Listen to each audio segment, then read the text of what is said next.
биздин Садыр Жапаров президентибиз, Камчыбек Ташиев УКМКнын төрагасы абдан жакшы иштешип атат.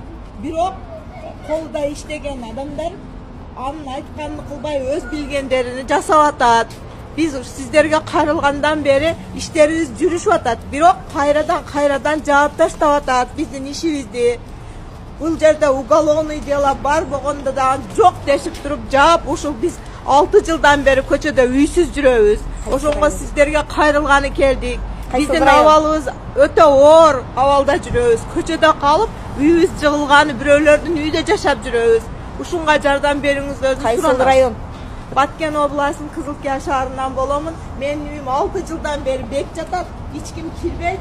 Бул жерде незаконный нерселер болуп кеткен.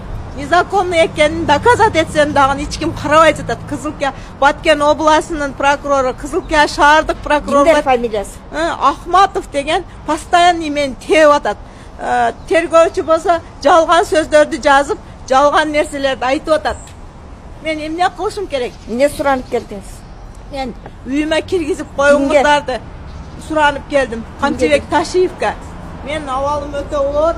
Мени ошо чорныйлар ям коркутуп, милициялар ям коркутуп, ушунун аркасынан мен көчөдө жүрөм 3 бала менен.